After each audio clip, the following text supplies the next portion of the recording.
Assalamualaikum warahmatullahi wabarakatuh. Izin memperkenalkan diri, nama Bagus Yohan Hernando, NPM 22411024, kelas manajemen 22A.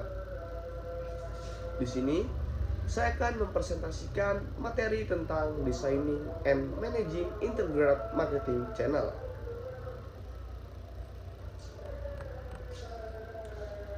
Baiklah, definisi saluran pemasaran. Saluran pemasaran adalah sekelompok organisasi yang saling bergantung dan terlibat dalam proses pembuatan produk atau jasa yang disediakan untuk digunakan atau dikonsumsi oleh pengguna akhir. Ini dia beberapa perantaranya. Yang pertama ada pedagang grosir dan eceran yang membeli berhak atas dan menjual kembali barang dagangan. Yang kedua, agen, broker, perwakilan produsen, agen penjualan, mencari pelanggan, dan dapat bernegosiasi atas nama produsen, tetapi tidak memiliki hak atas barang. 3. Fasilitator, perusahaan transportasi, gudang independen, bank, agen periklanan yang membantu dalam proses distribusi, tapi juga tidak memiliki hak atas barang dan tidak menegosiasikan pembelian atau penjualan.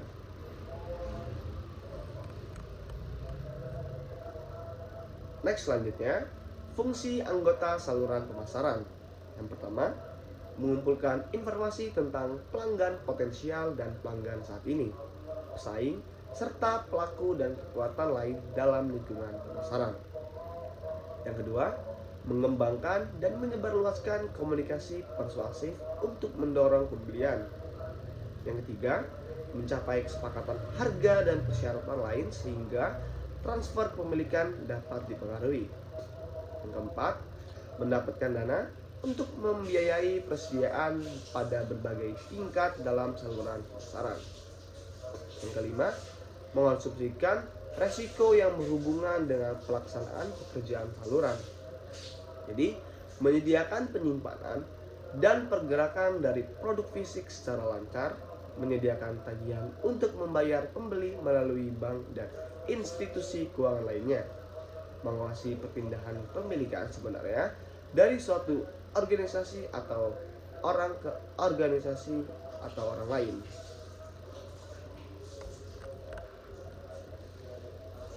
Slide selanjutnya, pentingnya saluran pemasaran. Yang pertama, agar berhasil dalam penciptaan nilai dibutuhkan pengantaran nilai yang berhasil pula. Dan yang kedua, pemasar perlu memperhatikan segmentasi pelanggan dan mempelajari keseluruhan rantai pasokan atau bisa dibilang supply chain yang menghubungkan bahan mentah dan barang manufaktur menuju ke segmen pelanggan yang berbeda-beda.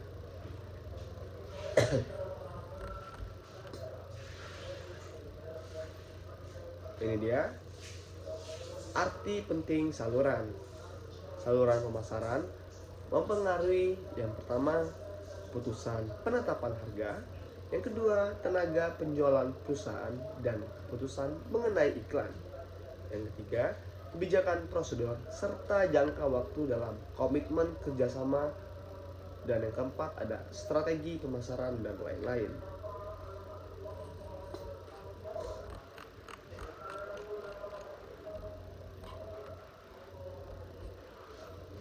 Slide selanjutnya, memahami kebutuhan pelanggan.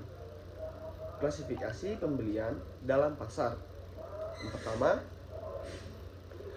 pembelanja berdasarkan kebiasaan.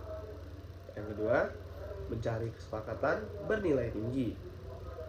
Dan yang ketiga, pembelanja yang mencintai keberagaman. Dan yang keempat, pembelanja dengan keterlibatan tinggi.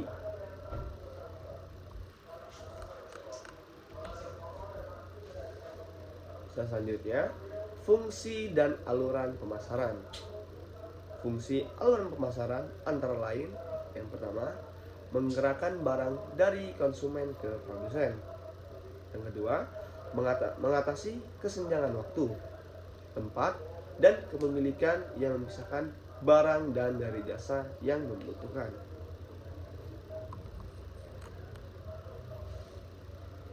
Baiklah, sekian presentasi yang bisa saya sampaikan. Kurang lebihnya saya mohon maaf. Pada Tuhan saya mohon ampun. Sekian wa taufiq dan hidayah. Wassalamualaikum warahmatullahi wabarakatuh.